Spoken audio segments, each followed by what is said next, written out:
Coming up on Jerusalem Dateline, the ICC goes after Israel's prime minister and head of Hamas in the same breath. Iran's President Ebrahim Raisi killed in a helicopter crash. What does it mean for Iran, Israel, and the Middle East? Plus, a warning to the U.S. and West about the rise of radical Islam. An Iranian-born filmmaker continues his mission of murals to honor the brave protesters of Iran. And a musical message of hope and courage to the Iranian underground church. All this and more on this edition of Jerusalem Dateline. Hello and welcome to this edition of Jerusalem Dateline. I'm Chris Mitchell. Reaction has been fast and furious against the International Criminal Court's move to get arrest warrants for the leaders of Israel and Hamas. But some countries have actually supported the ICC. CBN Middle East correspondent Julie Stahl has the story.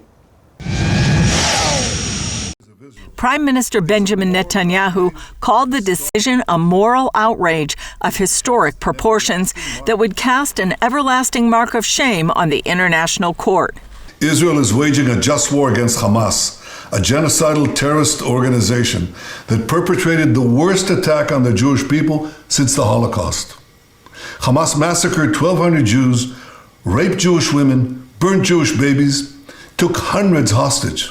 Netanyahu's response came after the ICC's chief prosecutor said Monday he's seeking arrest warrants for Netanyahu and Defense Minister Yoav Gallant, as well as 3 Hamas leaders, including Yahya Sinwar, for war crimes and crimes against humanity in connection with the current war. Israel's Knesset also swiftly opposed the ICC's action. Despite their political differences, a huge majority, 106 out of 120 Knesset members, signed a statement condemning the ICC's accusations. The statement says in part, the scandalous comparison by the Hague prosecutor between Israel's leaders and the heads of terror organizations is an unerasable historic crime and a clear expression of anti-Semitism. Israeli President Isaac Herzog said the decision only emboldens terrorists around the world. We will not forget who started this war, who raped, butchered, burnt, brutalized, and kidnapped innocent civilians and families. We will not forget our hostages, whose safe return should be the main concern of the international community. President Biden also opposed the allegations against Israel. Let me be clear. We reject the ICC's application for arrest warrants against Israeli leaders. Whatever these warrants may imply, there is no equivalence between Israel and Hamas. Contrary to allegations against Israel made by the International Court of Justice, what's happening is not genocide. Internationally, France and Belgium backed the ICC's move for arrest warrants, but Italy called it unacceptable and absurd. Netanyahu said the charges against him were meant to take away Israel's right to self-defense, but he made it clear it would not stop the war against Hamas. Now, in the face of these horrors, Mr. Khan creates a twisted and false moral equivalence between the leaders of Israel and the henchmen of Hamas. This is like creating a moral equivalence after September 11th between President Bush and Osama bin Laden, or during World War II between FDR and Hitler. What a travesty of justice. What a disgrace. And while the ICC is accusing Israeli leaders of war crimes, the IDF says it has evacuated about 950,000 civilians in just 2 weeks from Rafah. Around 300,000 to 400,000 civilians remain, mostly in the coastal area. The speedy evacuation took place despite U.S. predictions that it would take about 4 months and high death tolls to get civilians out of the area. Julie Stahl, CBN News, Jerusalem. A day before the ICC announcement, other earth-shaking news. Iranian President Ebrahim Raisi, Iran's foreign minister, and other officials were killed when their helicopter crashed into a mountain. World leaders sent condolences for the man known as the Butcher of Tehran. Others want to know what effect his death will have in Iran, the Middle East, and beyond. To discuss the impact of Raisi's death, I spoke to Eli Kohanim, a senior fellow at the International Women's Forum, an Iranian-born American. Eli Kohanim, great to have you here and get your perspective. First of all, what's your reaction to the death of Ebrahim Raisi? Chris, I am celebrating along with millions of Iranians who, when they celebrate on the streets of Iran we've seen on social media videos, setting off fireworks, sharing funny memes, people dancing in the streets, children of political dissidents who lost a parent, cheering with drinks to each other. I join them in their happiness because the man who died in that helicopter crash is known as the Butcher of Tehran in Iran. Yeah, he killed thousands, I bet, back in the 1980s, 1988, and then in 2019 slaughtered about 1,500 people during those protests. So he earned that reputation then. Exactly right. Like you said, Chris, Raisi, the president of Iran who just died, was personally responsible overseeing these kangaroo court systems, which at most gave people these fake trials, 5-minute show trials. And he was responsible for one of the greatest mass executions of political prisoners in human history. Where do you see this affecting inside Iran and the region as well, the Middle East? Well, Chris, this is where it gets very interesting. So President Raisi was one of just 2 people who was in line for succession to be the supreme leader of the Islamic Republic of Iran. The supreme leader is the highest position of office in Iran. The supreme leader right now is the Ayatollah Ali Khamenei, who really has the sole decision-making power, and it's an incredibly powerful position. So in line for succession, because Khamenei is now in his 80s, and people understand that at any minute he will die, and that's another day that will be a day of celebration for millions. But in line for succession for Khamenei were Raisi and his son, Mojtaba Khamenei. So it seems that at the moment we have only Mojtaba left, which does create some problems because, first of all, there are different factions that are vying for power. But also, if Khamenei's son were to become the next supreme leader, you've then instituted in Iran a hereditary system. And the irony is that this regime came to so-called liberate Iran from the monarchy, which was a hereditary system, the Pahlavi dynasty, before the Islamic Revolution in 1979. So many people will legitimately take issue with such a thing occurring. So a lot of potential for unrest in the next short time period. How do you think the U.S. should respond to this development? Well, the U.S. Today, sadly, we saw in the United Nations one of our UN ambassadors participate in the moment of silence, and that is exactly the wrong thing to do. We need to see the United States stand purely and only with the people of Iran, the victims of this horrific, human rights abuser, a man who had so much blood on his hands, and in fact, also, Chris, just before I joined you, I did see that the United States, even through the State Department, issued a formal condolence on the death of Raisi. That is not what anyone would expect on the death of a mass murderer. So it's really disappointing for us, I think, to see our government showing a complete lack of moral clarity in a moment like this. Yeah, and I would add, I saw on your your Twitter account that you said there should be maximum pressure on the regime, maximum support for the people of Iran, and I recommend people check that out on your X account. Eli Cohen, thanks so much for joining us. Thank you, Chris. Up next, a sober warning about the rise of radical Islam from a Middle East expert and the danger it poses to the West. Many are saying that Israel's war against Hamas is only the beginning of radical Islam's war against the West.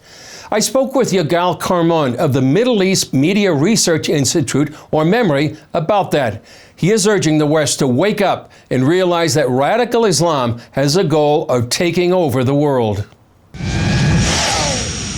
Yigal Karmoran, thanks for joining us. You wrote an article I thought was fascinating, really a clarion call, I think, to the West for such a time as this. It says, from canary in the coal mine to phoenix rising from the ashes. What did you want to communicate through this article? Well, thank you for having me, Chris.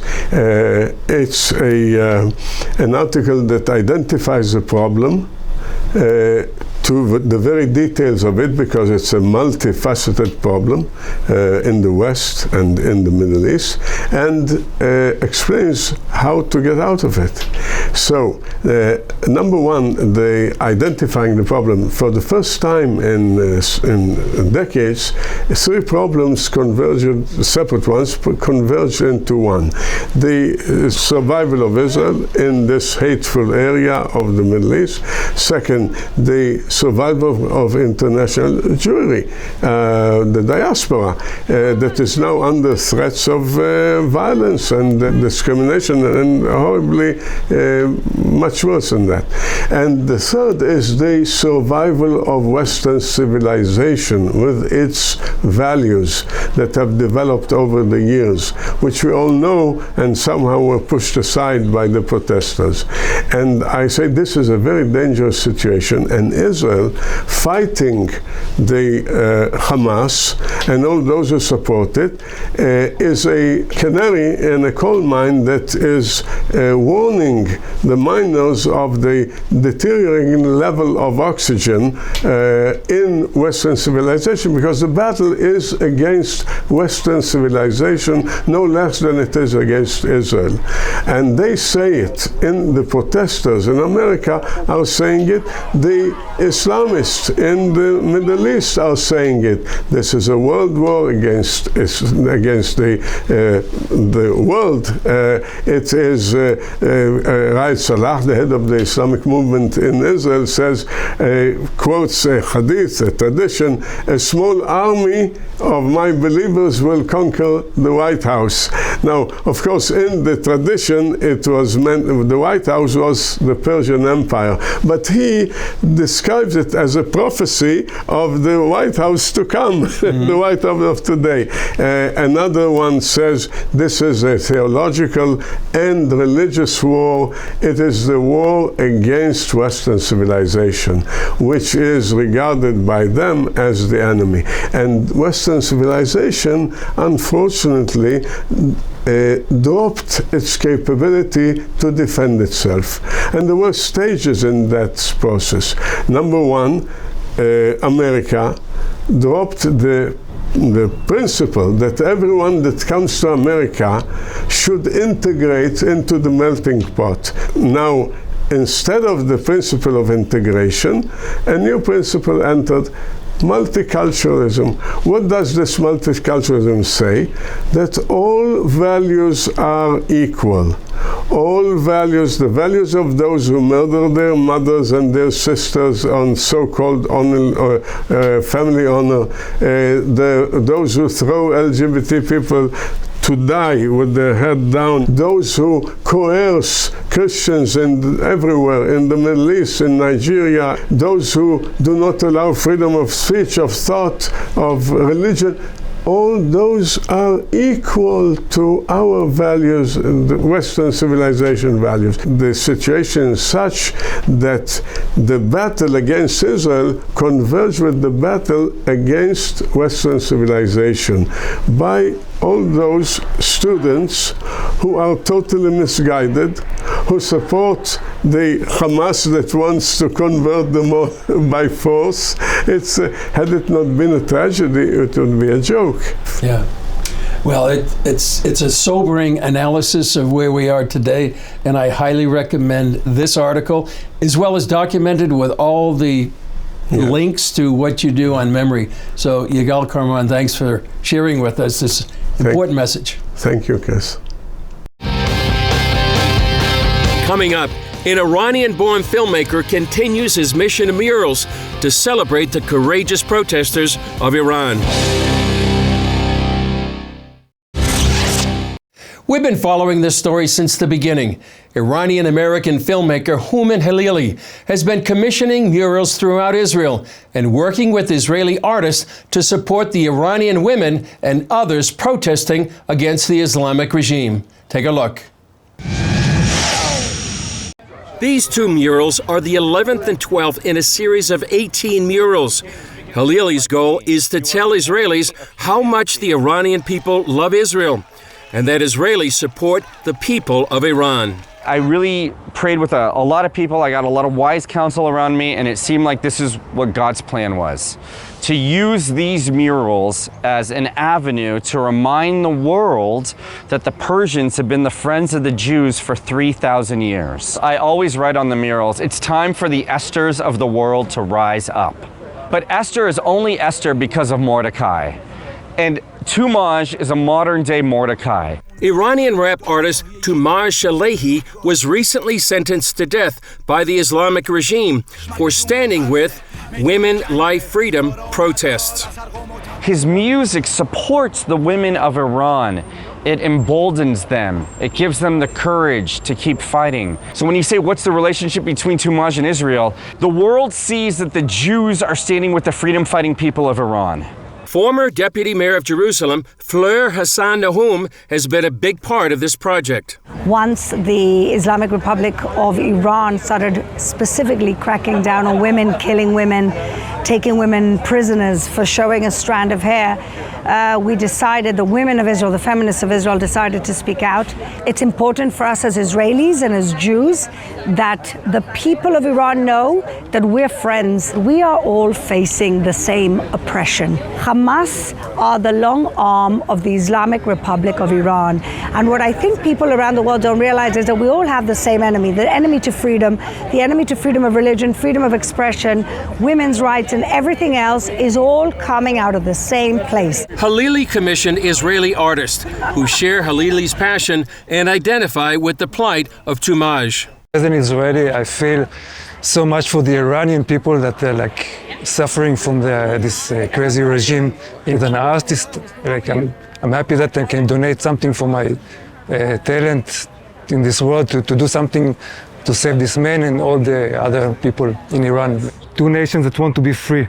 One day it will be freedom to Iran, freedom to Israel from this crazy regime. Emily Schrader and Hassan Nahum partner with Halili on this project to strengthen the bridge between Israelis and the Iranian people. After October 7th, we've continued to push forward these murals all across Israel, in Arab cities like Nazareth or in the heart of Jerusalem. We want everyone, every single Israeli, to understand that we have a shared destiny with the people of Iran, and that this is something that has thousands of years of history from the time of Cyrus the Great, and this is also how the Iranian people view it. And I think that a lot of people inside of Israel are only now starting to realize that the Iranian society, the Iranian people, are 110% behind Israel. Here we are at the 12th Woman, Life, Freedom mural. This mural is very special, and we have a Bible verse here for Tumaj. Psalm 31:5, His life is in your hands, Lord. Rescue Tumaj from his enemies and from those who hunt him down. Still ahead, a musical message of hope to the secret believers in Iran living out their faith under the shadow of tyranny.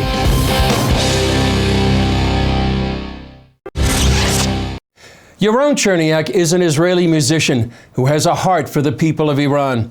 He took on a special musical project to help and encourage the underground church of Iran.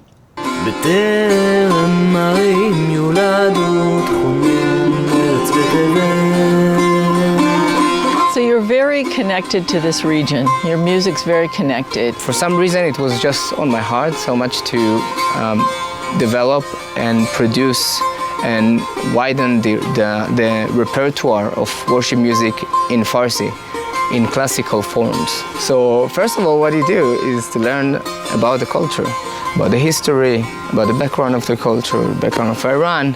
What is a Shia Muslim country? What is in terms of culture, of feasts? What they do there? What about their poetry? You have to learn their poetry, their classic forms. And then, of course, as a musician, I started to dig in their music tradition.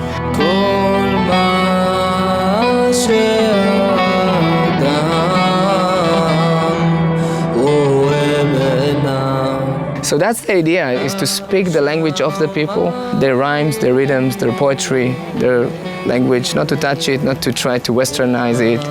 And the goal is to reach out to traditional societies, especially in Iran, where the underground church is facing persecution and oppression by the regime, the Islamic regime. And sometimes in those traditional societies, Western worship music, sometimes it's almost an obstacle for the traditional person. When he listened to that, he shut the door immediately.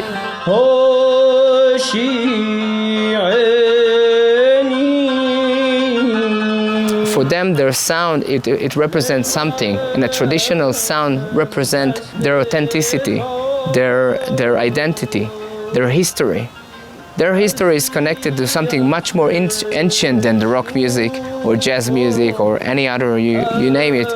Their music is very well rooted in their past. But what I do is to really send them, to use it as a way to communicate with them, to say, I'm not trying to change your culture is amazing. I just want to share with you this love to God and to the Son of God, Yeshua, that this is the way for you to find life and light.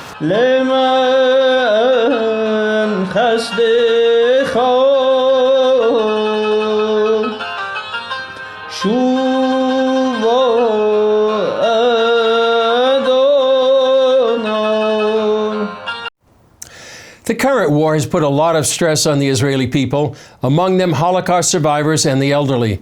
Especially now, during these tense times, CBN Israel is here to help those in need. Take a look. Thanks to our donors, we have been helping Holocaust survivors for more than 10 years. Because of the recent events in Israel, the needs have grown substantially. CBN Israel shows maximum flexibility in approaching each individual's needs. A lot of our beneficiaries need help with medical equipment or medicine that isn't covered by their medical plan. At this time, when Israel has seen terrible violence, these elderly people especially need support and encouragement. A lot of them talk about how the war brings back old memories and trauma from the Holocaust. The help that we are able to provide with your donations does so much more than cover immediate needs. What's equally important at this time of unrest in Israel is that we are able to morally support the elderly. On behalf of all our beneficiaries, I thank our donors for the opportunity to serve the people of Israel. Well, that's all for this edition of Jerusalem Dateline. Thanks for joining us. Please continue to pray for Israel at this critical moment and for the speedy return of the hostages. I'm Chris Mitchell. We'll see you next time on Jerusalem Dateline.